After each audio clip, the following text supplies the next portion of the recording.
Bonjour et bienvenue sur cette vidéo, je suis David pour Ordi Répar et aujourd'hui je vous propose de découvrir la nouvelle version de Windows, ou du moins sa version préliminaire, la version preview. Et donc cette nouvelle version de Windows s'appelle non pas Windows 9 comme on aurait pu l'imaginer au départ, mais elle s'appellera donc officiellement Windows 10. Alors pourquoi Windows 10 et pas Windows 9? À vrai dire, il n'y a pas vraiment d'explication de la part de Microsoft, on n'a pas de véritable raison. Certains disent, certaines rumeurs en tout cas disent que ce serait pour des raisons techniques, d'autres disent que c'est pour des raisons commerciales, pour se distancer de Windows 8 qui malheureusement n'a pas été vraiment un succès pour Microsoft, ni pour ses partenaires comme les fabricants d'ordinateurs portables ou autres. En tout cas, une chose est sûre, c'est qu'il y a fort à parier que cette version Windows 10 va probablement réconcilier les gens qui étaient fâchés avec Windows 8 avec le nouveau système donc, de Microsoft. Microsoft, en l'occurrence, a décidé de communiquer très tôt sur cette nouvelle version. Dès maintenant, la version officielle sortira a priori mi-2015. Microsoft a donc décidé de communiquer très rapidement sur cette version et de la rendre très rapidement disponible pour une pré-version, entre guillemets, de façon à ce que les utilisateurs puissent remonter des informations sur leur expérience vis-à-vis de Windows 10. Est-ce qu'ils trouvent ça plus intéressant? Est-ce qu'il y a des choses peut-être qu'on pourrait améliorer? Des bugs éventuellement connus qu'ils découvriraient, voilà. Donc c'est possible de le télécharger. Si vous êtes intéressé à l'issue de cette vidéo, ou peut-être même déjà dans votre esprit vous avez l'idée ou l'intention de le faire, si vous êtes intéressé pour essayer Windows 10, n'hésitez pas, vous pouvez le faire bien entendu, vous pouvez vous inscrire gratuitement sur le site de Microsoft, je vous donnerai le lien dans les commentaires de cette vidéo.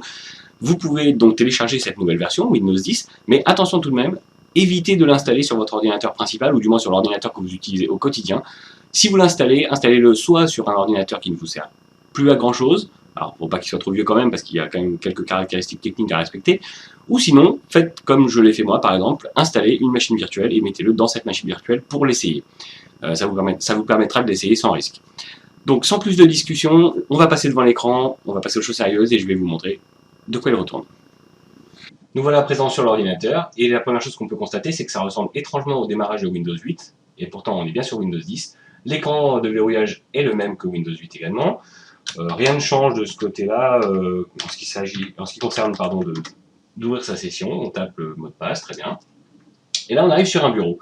Et a priori, il n'y a pas grand-chose qui nous dit qu'on est sur un système différent de Windows 8, puisqu'on a le même type de bureau, d'icônes, etc.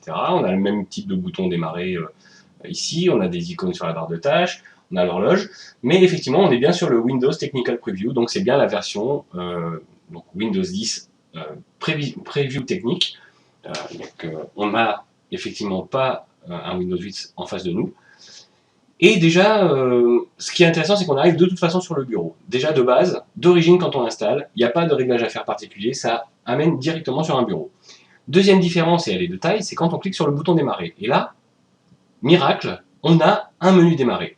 Et ce menu démarrer, finalement, je dois vous avouer qu'il me fait énormément plaisir parce qu'il est vraiment assez complet et il apporte des petites nouveautés qui sont finalement assez intéressantes.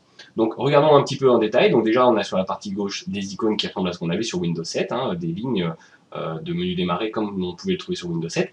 Et sur la partie droite, on a des icônes qui sont des icônes tuiles qui ressemblent finalement à ce qu'on avait sur l'écran d'accueil de Windows 8. Et bien, ce qu'a fait Microsoft, c'est tout simplement qu'ils ont mis les deux systèmes ensemble dans le menu démarrer, de façon à ce qu'on puisse utiliser indifféremment l'un ou l'autre. Et l'intégration entre les applications métro et les applications fenêtre, bureau entre guillemets, se fait beaucoup mieux.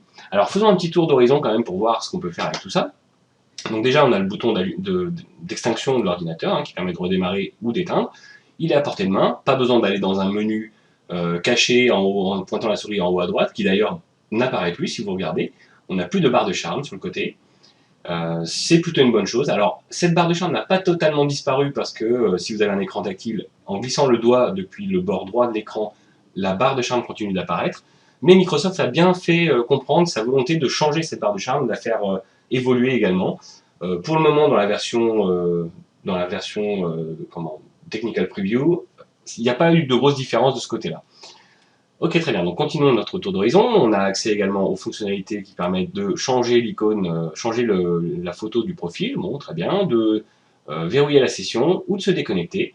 Donc on retrouve ce qu'on avait finalement en haut à droite sur l'écran d'accueil de Windows 8, très bien, donc c'est pas mal. Et en dessous, on va avoir des choses qui sont plus proches de ce qu'on connaissait sur Windows 7, c'est-à-dire l'accès à documents, images, à l'explorateur de fichiers qui me permet d'aller voir les derniers dossiers récemment utilisés. Très bien.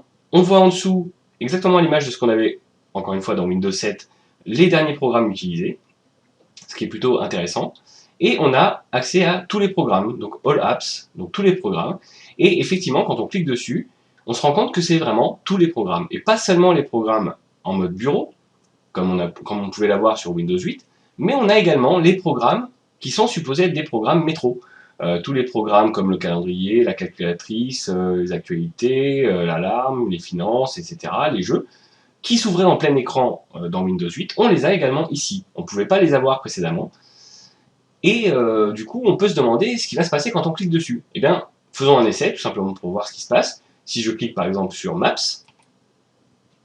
eh bien Maps s'ouvre, mais je ne suis pas, comme sur Windows 8, dans un mode différent de mon bureau. Je suis sur mon bureau et j'ai Maps qui s'ouvre en fait dans une fenêtre.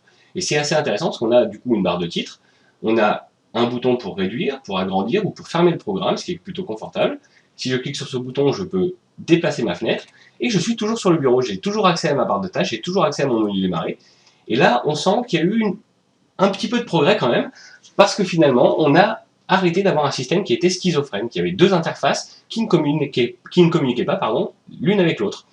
On peut comme ça finalement utiliser nos applications de métro et peut-être en avoir plusieurs côte à côte sans avoir besoin de se casser la tête. Et puis on peut avoir également une application de bureau. Par exemple, si j'ouvre le navigateur internet, voilà, Google Chrome, et bien, je peux avoir à la fois Google Chrome et Maps qui fonctionnent côte à côte pour travailler, pour en faire ce que je veux. Par exemple, je peux agrandir un petit peu ici pour avoir une fenêtre qui soit un peu plus confortable à utiliser. Voilà, ça c'est pas toujours très pratique, mais ça fonctionne. Alors, ne vous en faites pas si certaines choses bug un petit peu, si ça ne fonctionne pas parfaitement. Encore une fois, on est dans une pré-version, on n'est pas dans la version définitive. Cette version définitive arrivera mi-2015. Donc c'est normal qu'il puisse y avoir encore des petites choses qui ne fonctionnent pas parfaitement. Mais je vais tenter malgré tout de vous montrer les nouveautés comme ça dans ce nouveau système. Donc très bien, on peut avoir comme ça ces programmes côte à côte. Ok, alors continuons notre exploration du menu démarrer et intéressons-nous maintenant à la partie tuiles en fait de ce menu démarrer. On peut très facilement ajouter des tuiles en glissant tout simplement l'outil directement à l'endroit de notre choix. On peut l'avoir ici, on peut l'avoir, on peut le remettre peut-être, alors on peut pas le remettre à sa place parce que là il n'était pas à cet endroit-là, mais on peut très facilement déjà glisser des choses, ou bien on peut par exemple demander à l'épingler au menu démarrer. Voilà, c'est une autre façon, soit on glisse, soit on l'épingle directement. Donc on peut avoir comme ça les différentes applications. Seulement voilà, ça fait des grosses tuiles, c'est pas forcément très commode. Là on voit tout de suite qu'on a la possibilité de faire des tuiles plus petites, donc évidemment si on clique sur une de ces tuiles, on a l'option pour les redimensionner. On peut les rendre plus petites, on peut leur mettre une taille moyenne, mais celle-ci par exemple c'est une tuile d'une application de bureau, ce n'est pas une application qui était prévue pour fonctionner en mode métro.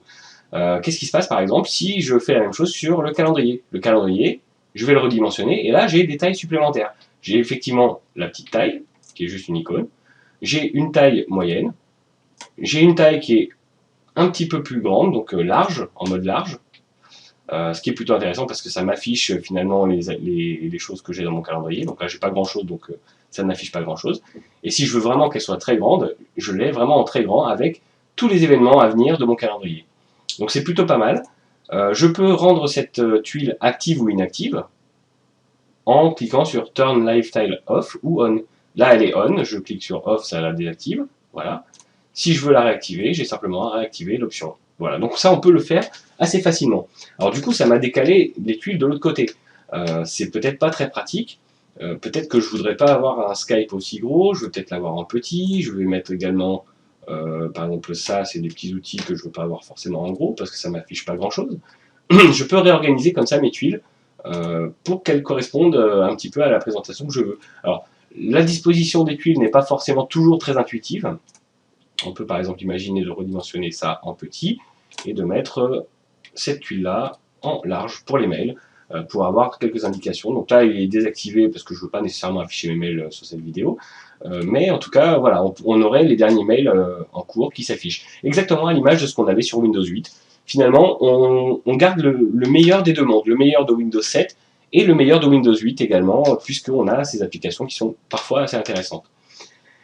Très bien, donc pour ce menu démarrer, je pense qu'on a vu déjà pas mal de choses. Alors qu'est-ce qu'on a d'autre finalement dans ce menu démarrer? On a cette barre de recherche qui nous permet par exemple de chercher soit un fichier, si je tape Windows 10, donc j'ai un fichier logo Windows 10 qui est dans mes documents, que j'ai copié depuis Internet, mais j'ai aussi des résultats de recherche qui viennent de Bing, du moteur de recherche Bing, qui est le moteur de recherche de Microsoft évidemment. Donc je peux comme ça très facilement aller voir ce que dit le moteur de recherche à propos de Windows 10. Et donc du coup on a comme ça la possibilité d'avoir des recherches qui se font simultanément dans l'ordinateur et sur Internet. C'est quand même assez intéressant et assez confortable à utiliser. Donc très bien, voilà, le menu démarrer, pour les fonctionnalités essentielles, on a fait un petit peu le tour. On peut par exemple également le personnaliser, changer les couleurs, donc voilà, bon ça c'est pas vraiment quelque chose d'extraordinaire, on pouvait déjà le faire avant sur d'autres, sur Windows 7 on pouvait le personnaliser également. Là c'est très facile, c'est très simplifié, hein, donc on peut mettre les couleurs qu'on veut, voilà, en gris c'est bien, admettons. Voilà, et donc du coup c'est le thème qui s'applique pour l'ensemble des fenêtres, pour le menu démarrer, pour différentes choses. Donc c'est plutôt pas mal. Alors, on va s'intéresser maintenant à une autre nouveauté également de Windows 10, une nouveauté qui n'est pas des moindres, c'est la possibilité de basculer entre les différentes applications. Alors si vous vous souvenez de Windows 8, pour ceux qui l'utilisent encore aujourd'hui et qui connaissent Windows 8 très bien, en haut à droite, ça nous fait apparaître la barre de charme, mais en haut à gauche, ça nous permettait d'avoir un basculement entre les différentes applications qui étaient ouvertes. Malheureusement, sur Windows 8, on basculait entre les applications métro et le bureau était une seule et unique application. Donc si on avait par exemple le navigateur, Excel et Word ouverts en même temps, on ne pouvait pas aller directement dans Excel ou directement dans Word et on était obligé d'abord de revenir sur le bureau et ensuite on choisissait l'icône de notre choix. Eh bien, ce mode de basculement a disparu également de Windows 10. Il a été remplacé par autre chose et cette autre chose, c'est plutôt quelque chose d'intéressant. Pour basculer d'une application à l'autre, en général dans Windows, on a une combinaison de touches qui est assez pratique, qui est Alt Tabulation.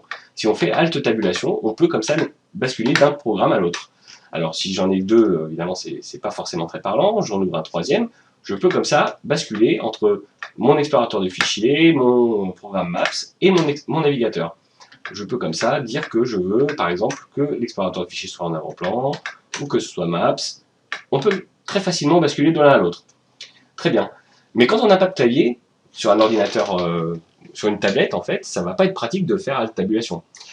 Eh bien, pour pallier ce problème, ce qu'a fait Microsoft, c'est qu'ils ont mis un bouton dans la barre des tâches qui s'appelle Task View. Et Task View, c'est un petit bijou, tout simplement parce qu'on va pouvoir, grâce à Task View, effectivement, simplement en cliquant, faire la même chose, basculer d'une application à l'autre, mais on va avoir accès à une nouvelle fonctionnalité qui est disponible dans Windows 10. Alors, si vous êtes effectivement sur Linux, vous connaissez peut-être déjà ce mode de fonctionnement, parce que Linux le fait depuis très longtemps.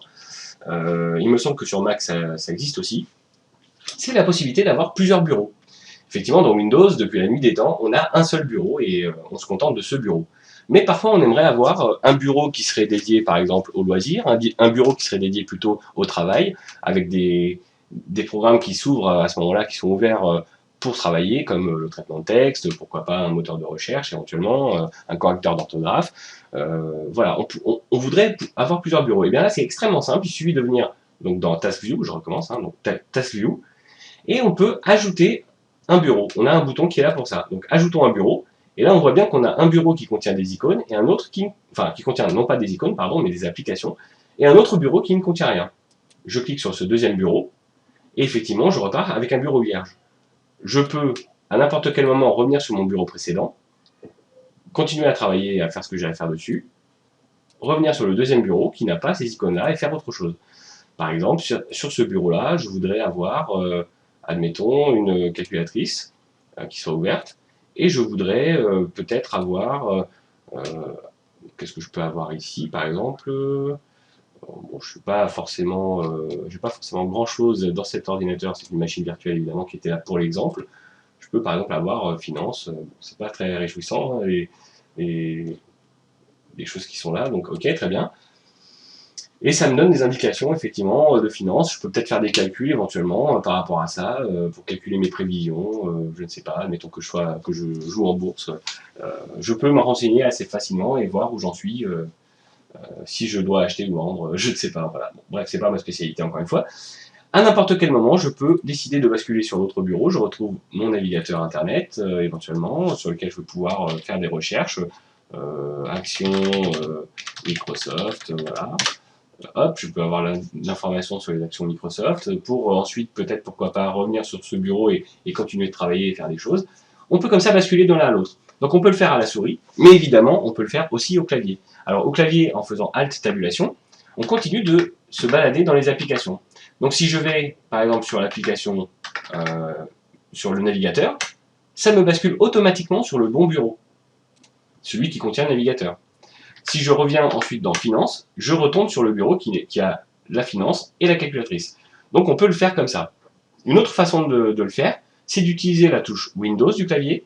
Donc on maintient la touche Windows enfoncée et on maintient la touche CTRL également enfoncée. Et avec les flèches droite et gauche, on bascule sur un bureau ou sur l'autre bureau. Donc voilà comment basculer comme ça d'un bureau à l'autre, soit avec la souris, soit avec le clavier. Donc c'est quand même assez pratique. Très bien, donc fermons maintenant ces deux programmes-là. Je veux maintenant rebasculer sur mon autre bureau. Alors c'est CTRL Windows et je reviens ici. J'ai ici un dossier, j'ai Maps, très bien. Alors Maps, alors peut-être que Maps, je vais le garder ouvert. Je ne l'ai pas ici. On va rouvrir Maps. Seulement voilà, Maps, il me gêne sur cet écran, je préférerais l'avoir sur le deuxième écran. Ce qui se passe, c'est que le programme s'ouvre sur le bureau qui est ouvert en fait en ce moment. Si je suis sur ce bureau, quand je clique sur Maps, c'est ce bureau qui contiendra Maps. Seulement voilà, Maps, peut-être que je préférerais l'avoir sur le deuxième bureau. Eh bien, revenons dans Task View. Je clique avec le bouton droit sur Maps. Je lui demande de déplacer, donc Move to, vers quel bureau, donc le deuxième. Si j'en avais un troisième, je pourrais bien sûr avoir un troisième bureau ici. Je clique sur Desktop 2 et je vois tout de suite dans les petits aperçus que Maps s'est déplacé sur le deuxième bureau. Et déjà, il ne me gêne plus dans mon affichage ici. Donc je peux continuer à travailler tranquillement ici. Et je vais vous montrer également une autre fonctionnalité qui est assez pratique. Alors pour ça, je vais tricher un petit peu. Je vais ouvrir différents dossiers. Je vais essayer d'avoir voilà, un autre, peut-être une autre fenêtre Internet. Tiens, allons-y, nouvelle fenêtre Internet. On va déjà s'intéresser à une première chose, c'est la fonction Snap. La fonction Snap, on la connaît depuis Windows 7. C'était la possibilité de déplacer une application sur un bord de l'écran et que ça occupe cette première moitié d'écran. Donc ça, on l'avait déjà fait effectivement avec Windows 7, on l'a déjà vu avec Windows 7. Windows 8 continuait de le faire. Et là, Windows 10 nous propose une petite nouveauté par rapport à ça. Quand on a déplacé une première application sur un bord de l'écran, eh bien, on a automatiquement les autres applications de ce même bureau qui sont disponibles et on n'a plus qu'à cliquer dessus pour obtenir finalement cette deuxième moitié avec ce qu'on choisit. Donc si je décide d'avoir par exemple mon dossier personnel sur l'autre moitié d'écran, eh bien, je peux facilement aller naviguer sur Internet, télécharger des choses et tout de suite le retrouver. Puisque je vais dans mon dossier documents ou download pour retrouver les informations, les différents fichiers que j'ai téléchargés. Donc c'est très pratique finalement de pouvoir faire ça. Ça, c'est ce qu'on pouvait faire déjà avec Windows 7 et avec Windows 8. Et bien là où Windows 10 va un petit peu plus loin, c'est que non seulement on peut partager l'écran comme ça en deux, alors ça c'est une partie de la fonction Snap, hein. La fonction Snap nous permet aussi de mettre en plein écran une fenêtre en la glissant sur le bord supérieur de l'écran. Et bien maintenant, on a également la possibilité de dire qu'on souhaite par exemple avoir un quart de l'écran occupé par Chrome, un autre quart ici qui serait occupé par un dossier. Dans la partie basse, on peut mettre Desktop. Alors, admettons qu'on veuille le mettre non pas en bas complètement, on peut le laisser en bas en pleine largeur, comme on l'a vu tout à l'heure. Et sur la dernière partie, on met le quatrième document. On peut avoir plusieurs choses comme ça ouvertes. Alors là, évidemment, sur des dossiers, c'est peut-être pas forcément pratique, donc on peut avoir des dossiers côte à côte. Alors, j'ai disposé un peu n'importe comment, mais vous comprenez l'idée. On peut avoir des dossiers côte à côte pour, par exemple, déplacer des fichiers, copier des fichiers. On pourrait aussi imaginer d'avoir, ici, non pas un explorateur de fichiers, mais autre chose. On pourrait fermer par exemple celui-ci, avoir le navigateur qui soit ici. Celui-ci, on peut le fermer. Admettons qu'ici, on veut y aller sur un dictionnaire de synonymes. Dictionnaire de synonymes. Si je suis, par exemple, si je suis quelqu'un qui écrit souvent des blogs, etc., j'ai peut-être souvent des images d'illustration. Je vais peut-être chercher des choses sur Internet, sur une banque de données d'images. Mais j'ai peut-être besoin d'un dictionnaire de synonymes aussi pour ne pas me répéter dans ce que je raconte. Je peux, par exemple, avoir ça comme ça, avoir sur la partie haute des outils, et sur la partie basse, je peux, par exemple, aller chercher un traitement de texte, comme Word, par exemple, ou LibreOffice Writer, parce que alors, je n'ai pas forcément de licence Office à mettre sur cette machine virtuelle. Donc, on peut récupérer... Alors, c'est parce qu'il ne s'est pas fermé proprement, donc je recommence. Voilà, je crée un nouveau document. Et ce nouveau document, bah, on va le mettre, par exemple... Alors, on va faire un petit mouvement comme ça, hop, et on va mettre le traitement de texte sur le reste de la largeur. On va peut-être le réduire un petit peu en taille parce que c'est un petit peu gros.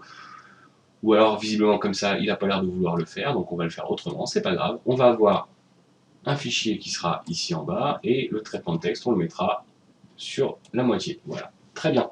Donc comme ça, je peux par exemple créer ici présentation. Alors là, je vais le mettre plus gros pour qu'on puisse le voir. On va zoomer pour le mettre en 100%, voilà, présentation de Windows 10. Je sais que je vais utiliser ce logo pour illustrer cet article-là, hop, voilà, je mets mon logo Windows 10.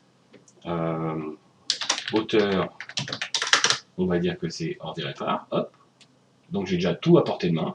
Je peux réduire le logo Ordi Répar, très bien. Je peux aussi indiquer bienvenue dans cette présentation. Bon, voilà, présentation par exemple, ça me plaît pas de le remettre une deuxième fois, je l'ai déjà mis en haut. Hein, bon, je me casse pas la tête hein, sur la mise en page évidemment, mais vous comprenez l'idée. Si au lieu de présentation, je voudrais un synonyme, je viens ici tout de suite, je cherche présentation. Excusez-moi, présentation, qu'est-ce que je peux avoir comme synonyme? Bah, j'ai par exemple démonstration qui me plaît bien, alors allons-y, démonstration, au lieu de présentation, je vais mettre démonstration du nouveau Windows. Voilà par exemple comment je peux très facilement créer un document et je peux tout de suite l'enregistrer, évidemment faire ce que je veux, rechercher pourquoi pas d'autres images d'illustration en allant sur Google Images, à condition d'avoir les droits évidemment, ou alors sur une banque d'images sur laquelle j'aurais acheté les droits. Voilà, vous comprenez l'idée, je peux très facilement récupérer des choses et naviguer entre Internet, mes documents qui se trouvent sur l'ordinateur et pourquoi pas le traitement de texte. Voilà l'intérêt de toute cette fonction Snap et on peut comme ça gagner en productivité. Et toujours, j'ai mon deuxième bureau qui est à côté et qui me permet par exemple de chercher mon prochain lieu de vacances si j'ai décidé de partir, pourquoi pas, en Guadeloupe. Voilà, j'ai décidé que je voulais partir en Guadeloupe pour mes vacances. Eh bien, j'ai plus qu'à chercher la Guadeloupe et aller voir un petit peu ce qui s'y passe et comment c'est disposé. Très bien, ok. On peut faire tout ça grâce à Windows 10. C'est plutôt intéressant. Il y a vraiment des choses très très intéressantes. Alors, bien entendu, on est encore dans une version, une pré-version, une version bêta en cours de développement. Donc, il se peut qu'il y ait quelques bugs. Et bien entendu, Microsoft n'a peut-être pas dévoilé toutes ses cartes non plus. Il y a peut-être des fonctionnalités qui vont arriver avec le temps. Et du coup, je pense qu'on se dirige vers une version de Windows qui va réconcilier vraiment les gens qui étaient fâchés avec Windows 8, avec donc ce système de Microsoft. Donc ces personnes-là vont peut-être pouvoir enfin y trouver leur compte. Une dernière petite chose que je souhaitais vous montrer, donc on va refermer ça, on va annuler les changements et on va reprendre l'explorateur de fichiers. Une autre petite chose que je voulais vous montrer, qui se trouve donc dans l'explorateur de fichiers de Windows, c'est une fonctionnalité qui est assez pratique. Alors, je n'ai pas souvenir de l'avoir vu sur Windows 8, alors peut-être que je ne l'ai pas vu parce qu'elle était cachée et que je ne me suis pas vraiment préoccupé de ça. Mais c'est la possibilité, donc, dans les différents onglets qui se trouvent ici, d'aller chercher des options qu'on utilise régulièrement. Par exemple, le fait d'afficher les fichiers cachés. Plutôt que de devoir aller dans les options des dossiers, devoir venir dans View, faire afficher les fichiers cachés, eh bien, on a immédiatement un raccourci pour afficher les fichiers cachés, ce qui est quand même plutôt pratique.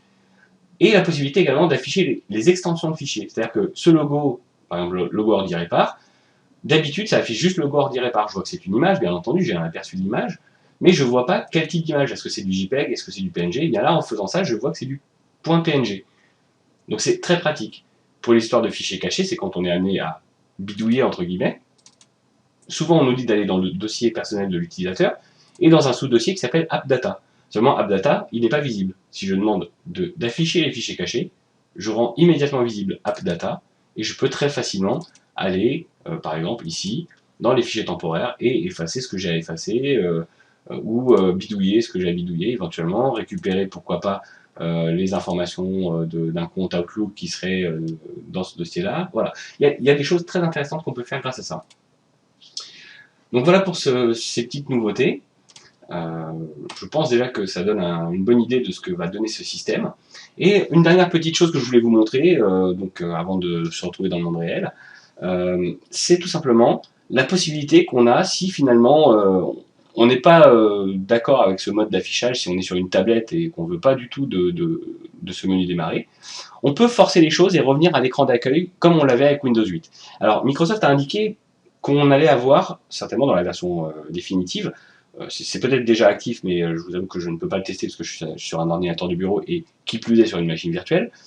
Mais sur les ordinateurs qui sont mixtes, qui font à la fois ordinateur portable et tablette avec un écran détachable, eh bien, Windows va être capable de détecter quand l'ordinateur est en mode portable ou quand il est en mode tablette. Et en fonction de ce mode, il va basculer tout seul sur l'affichage bureau ou sur l'affichage écran d'accueil comme on avait sur Windows 8. Ce qui veut dire que l'écran d'accueil est toujours accessible quelque part dans Windows 10. Eh bien, pour l'activer et pour le forcer, si finalement vous trouviez que ce mode de fonctionnement était très bien et que vous ne voyez pas de raison de le changer, vous seriez finalement assez peu nombreux, je pense, dans ce cas-là, mais pourquoi pas, admettons, on n'est pas là pour faire polémique. Eh bien, pour retrouver ce mode-là, il suffit de cliquer sur le bouton droit sur la barre des tâches, cliquer sur Propriétés, et là, on peut décider que dans l'onglet Menu démarrer, on ne veut pas utiliser le menu démarrer à la place de l'écran d'accueil. Donc, on décoche cette case-là, on applique les paramètres, donc en faisant OK. Donc, Windows nous dit qu'il faut d'abord fermer la session et la rouvrir, donc on ferme la session, on s'identifie à nouveau, et quand on va cliquer ici sur le bouton, au lieu d'avoir un menu démarrer, on retrouve l'écran d'accueil finalement, tel qu'on l'avait dans Windows 8. Et on peut revenir effectivement sur le bureau en cliquant sur le bureau. On peut même aller plus loin, si on veut vraiment revenir à Windows 8, finalement au même fonctionnement que ce qu'on avait dans Windows 8, toujours dans les propriétés, mais cette fois-ci dans l'onglet Navigation. Au lieu de démarrer sur le bureau, on va lui dire de démarrer sur l'écran d'accueil. Donc je clique sur OK pour que ce soit pris en compte.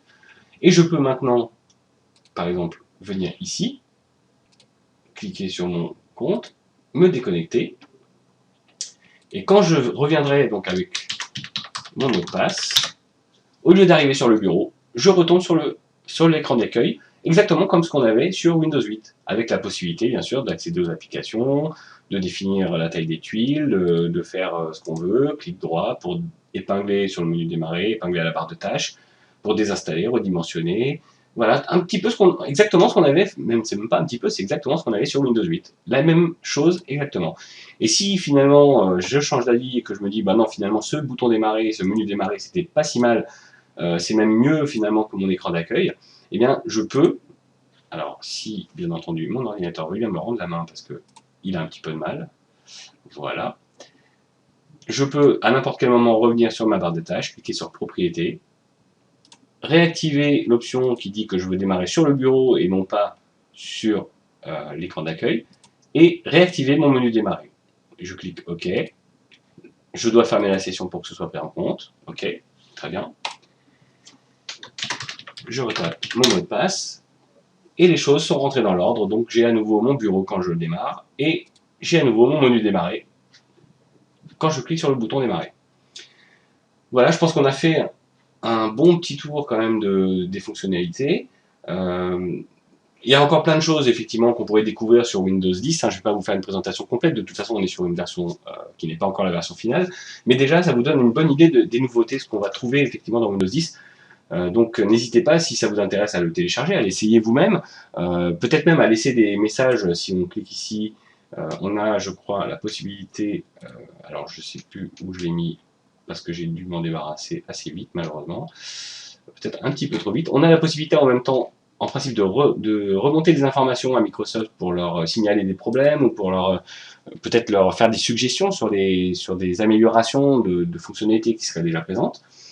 Ça ne veut pas dire qu'elles seront prises en compte immédiatement, mais malgré tout, ça donne une possibilité, et c'est visiblement la volonté de Microsoft que de demander à ses utilisateurs leur avis vraiment sur ce qui se passe. Parmi les petits changements également par rapport à Windows 8, et juste une dernière petite chose, quand on a des notifications sur Windows 8, on a une barre qui apparaît en haut de l'écran. Apparemment, sur Windows 10, ces barres-là apparaissent en bas de l'écran. Voilà, ça change pas forcément grand-chose, c'est pas forcément fondamental, mais ça donne une petite différence, et je trouve effectivement personnellement que c'est plus lisible en bas de l'écran, parce que c'est là qu'on regarde le plus souvent. On a l'horloge, on a la barre des tâches, on a les yeux qui vont plus vers le bas de l'écran, étrangement. Voilà, donc je trouve que c'est assez pratique de l'avoir là.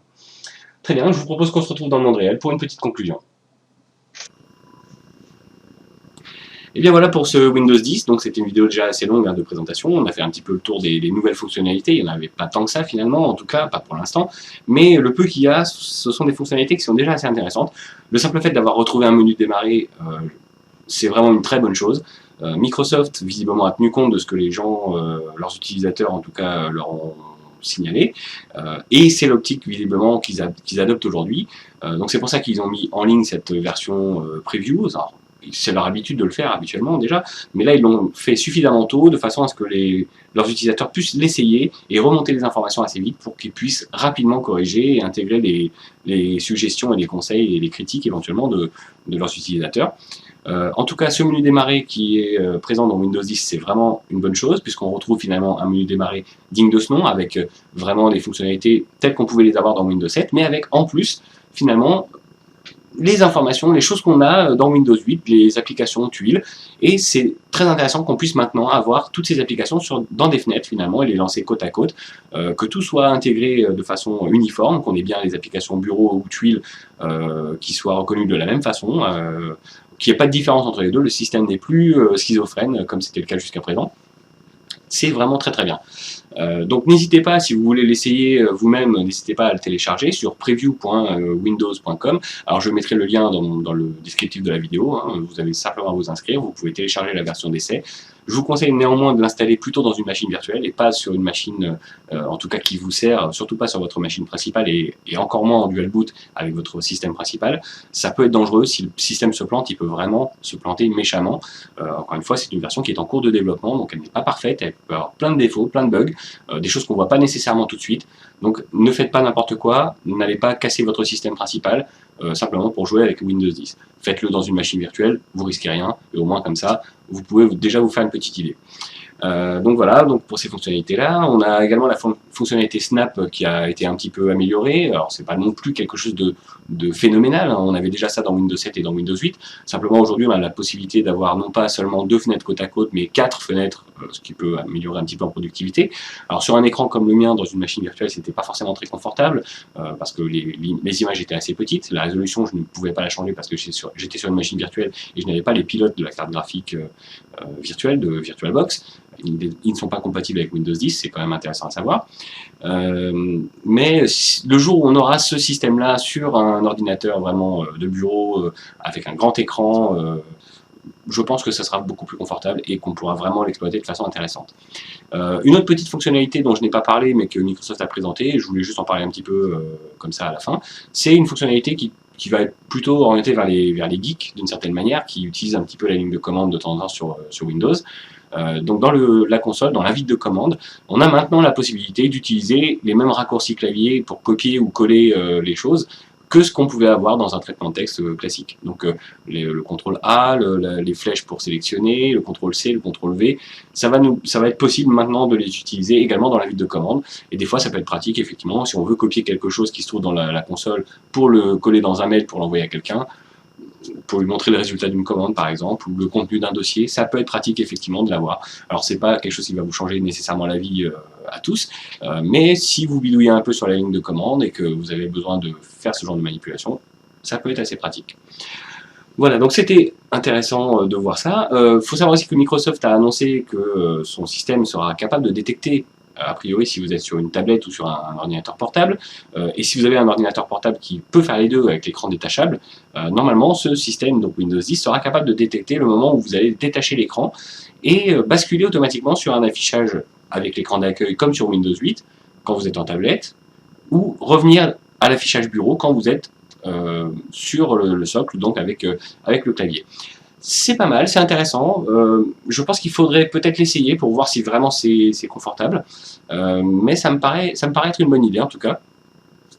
Malheureusement, je ne peux pas le tester. Je suis sur un ordinateur de bureau et qui plus est dans une machine virtuelle, mais attendons de voir, et puis peut-être que certains d'entre vous auront la possibilité de le tester. Donc n'hésitez pas à laisser un petit commentaire pour dire ce que vous en pensez. Donc une dernière fois, pour télécharger Windows 10, si vous voulez l'essayer, ce sera sur preview.windows.com. Je mettrai le lien dans le commentaire également pour que vous puissiez vous inscrire, télécharger Windows 10 si vous le souhaitez, pour l'essayer, pour voir un petit peu ce que ça peut donner. Voilà. Donc c'était David pour Ordi Répare, j'espère que cette vidéo vous a plu, j'espère que cette présentation de Windows 10 vous a plu, et j'espère vous revoir pour la prochaine vidéo.